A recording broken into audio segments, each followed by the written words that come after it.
Mark ثابت ہوتا ہے. آج سائنس اور ٹیکنالوجی کے دور میں انسان تو علم کی عروج و ارتقاء کی منزلوں پر تو پہنچ گیا، لیکن اگر گراؤنڈ لیول پہ دیکھتے ہیں ماں باپ کے ساتھ اس کے حسن سلوک کا رویہ چینج ہو گیا، رشتہ داروں کے ساتھ اس کے تعلقات چینج ہو گئے، پڑوسیوں کے ساتھ اس کا ملنا جھلنا چینج ہو گیا، وہ اپنے آپ کو الگ تلگ تنہا پسند ہو گیا، سوشل میڈیا کے دروازے میں بند گہرے میں آ کر بیٹھ گیا.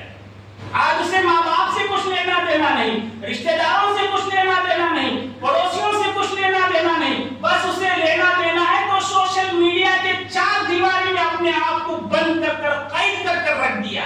آج کا یہ زمانہ، آج کی سائنس اور ٹیکنالوجی کے زمانے میں جو ہم دیکھ رہے ہیں ہر گھر گھر کی کہانی.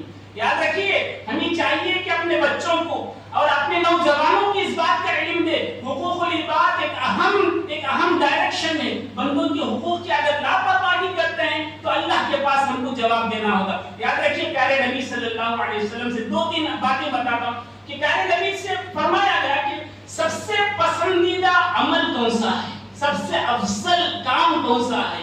تو پیارے نبی نے دیکھیں دو جملوں میں کتنی اچھی بات کی. سرکار دو عالم صلی اللہ علیہ وسلم، اگر تم کسی مسلمان بھائی کو دیکھتے ہو پریشان ہے، اگر تم کسی مسلمان بھائی کو دیکھتے ہو اس کی نظر میں، اس کی فیس میں پریشانی نظر آتی ہے، تو یاد رکھو اس کی فیس میں، اس کے چہرے میں خوشی بکھیر دو. اللہ تعالیٰ اس کے پاس سب سے پسندیدہ افضل عمل ہے.